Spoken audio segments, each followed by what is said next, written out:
Hello everyone, I'm Meteorologist Charlie Ironmonger. Thank you so much for joining me today for your 2 p.m. news and weather update from the First Alert Desk. Now we want to start out with news out of Pitt County where 2 more people have been arrested in connection with the home invasion that took place on Lewis Street back on February 11th. 5 people now face charges in that February 11th home invasion in the Cherry Oaks neighborhood just outside of Greenville. Deputies say the latest arrest happened this morning. Pedro Vivencano, 20 of Chapel Hill, was arrested at his home, while 24-year-old Kevin Lara was caught at his home in Carborough. An investigation report said a victim was severely beaten and tied up. Now, both men were charged with first-degree burglary, assault with a deadly weapon with intent to kill, inflicting serious injury, first-degree kidnapping, and first-degree forcible sex offense. 3 other men arrested were also charged with the same offenses: Zaid Mayan, Jonathan Garcia Larios, and John Calderon.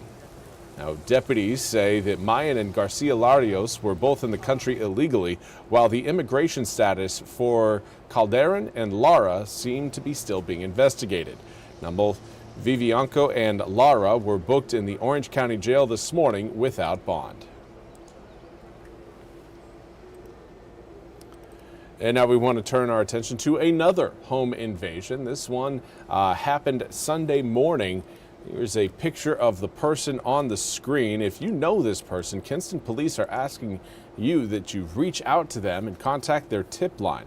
Police say the break-in happened around 2:50 a.m. early Sunday morning. Officers are asking anyone living in the area of Walker Drive, West Road, and Perry Park to review any camera footage between 2:30 a.m. and 3:15 a.m. Sunday morning. If you recognize the individual or have information related to this case, please contact the Kinston Police Department tips line at 252-939-4020. You can find that number there at the bottom of your screen, or you can reach out to Kinston Lenoir County Crime Stoppers at 252-523-4444. And now for a look at your weather forecast. The big story is the massive snow system that is dumping inches on inches of snow across New England, and doesn't look like it's going to be letting up at least anytime soon. Here is a look at that nor'easter. This is the same low pressure system that gave us rain over the weekend. So if you're wondering, okay, well, how does this relate to our forecast? We had that system. Now, arguably, the New England area is dealing with a far more impactful low pressure system than what we had roll overhead. But here is a look at what is actually coming down out of those clouds over the New England area. From Maine extending all the way down to the Delmarva Peninsula, we've got snow flurries.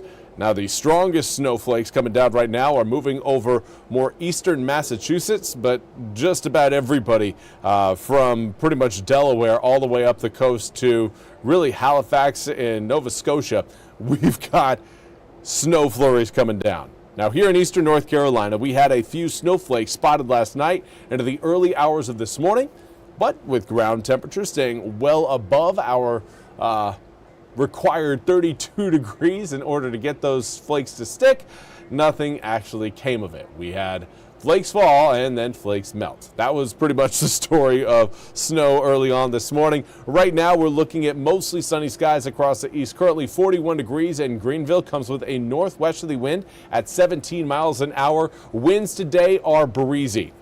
Wind gusts upwards around 20 to 30 miles an hour.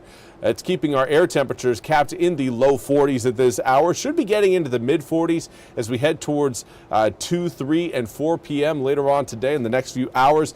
But northwesterly winds sustained at around 15 to 20 miles an hour, keeping those temperatures down.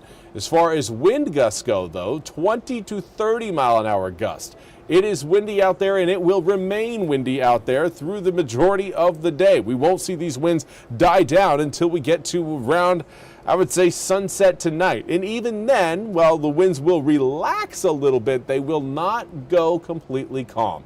For this afternoon, highs getting into the mid-40s. Partly cloudy skies will gradually cloud up as we head through the evening, giving us mostly cloudy skies for the first half of your really Monday night into Tuesday morning. By the time most of us wake up, though, those clouds are going to be off the coast, and we're going to be left with sunny skies. That's going to lead to cold temperatures to start your Tuesday, starting out in the upper 20s at 7 and 8 a.m., getting back above freezing by the time we get to around 9 to 10 a.m. And then from there, the sunshine does try to warm us up, but we're probably going to end up just about as warm as we are today, which still is about 15 degrees cooler than our seasonal average. Do want to say hello to Alma Rossi. Thank you so much for joining me over on Facebook. Hopefully you are having a fantastic day as well. Rain showers along the coast, a possibility later on this evening. Not a lot there, but certainly could see a few drops come down. Hopefully they do. We are in need of the rain across all of eastern North Carolina, but it doesn't look like we're going to be seeing enough to really put a dent in that deficit. For tomorrow, mostly dry conditions on Wednesday. A few light showers show up to the party, but more rain is coming as we head into Thursday and Friday of this week. Coming up on Friday, Pirates have games at Clark LeClaire Friday, Saturday, and Sunday. The opponent changes up, but on Friday, going to be taking on the Scarlet Knights of Rutgers. 65 degrees on Thursday, turns to 56 degrees on Friday, and then we're back in the mid to upper 60s over the weekend, which should come with a little bit more sunshine than what we're seeing on Thursday and Friday, and then a little bit of a cool down coming in on Monday as we, well, lose out on some heat due to an incoming frontal boundary. But that's all we have time for today's noon news and weather update from the First Alert Desk. I want to thank you all so much for joining me. We'll be back with more news and weather coming up at the top of the hour. Until then, have a fantastic rest of your Monday.